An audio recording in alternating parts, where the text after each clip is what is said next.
sama moom waaye dama ci sànni sama kàddu yu bopp yu gàtt rek ci li ñu waxtaani ñoom. sëñ bi sëñ Abo dafa maa jox fan yi ndigalul joxe addiya waaye bi ma koy wax dafa ma ne yàgg sa waa kër bi mu ko waxee. bu fekkee abonné ko maa ngi lay wax nga abonné ci chaîne bi. la ma addiya jëm ma waxoon ne naa ko joxe lim ba ma daal di koy joxe waaye ba ma koy joxe dama cee fasal sama waa kër yi mu waxoon waaye sëñ Murtala moom sëñ Fallu sax bég na ci ba di ma ci ñaanal bu baax ci ni ma gaaw a joxe sama addiya bi ñu ma ko digalee sëñ Murtala bég na ca lool waaye fasaloon naa ci samay waa kër ni ko sëñ bi waxe woon waaye gannaaw bi nag ma xam ne ndigalul Cheikh Amadou Mountakha ndigalam lu baax lii te bari njariñ jëm ci jumaay Sëñ Tuubaa ji muy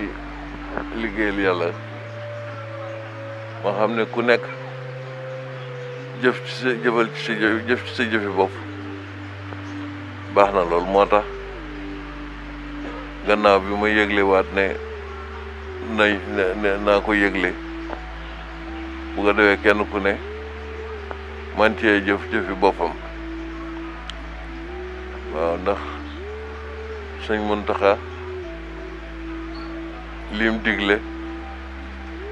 dafa baax lool te bari njariñ moo tax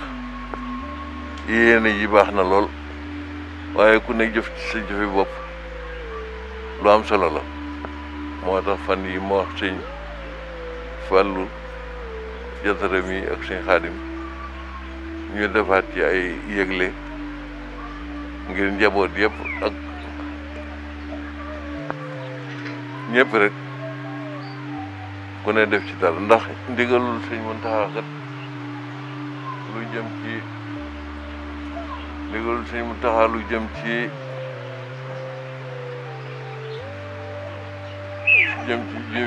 jumaay Sëñ Tuubaa ji mu liggéeyal sunu borom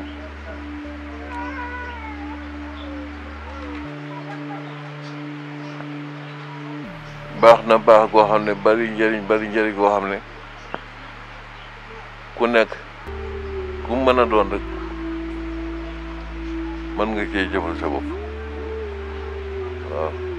ndax njëriñ la muy am ku ci jëfal sa bopp yaa ko moomal sa bopp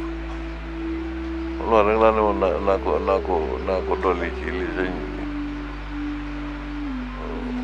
Fàllu ñoom waxtaane wax leen li tax ma yëgle ko waat ci fan yi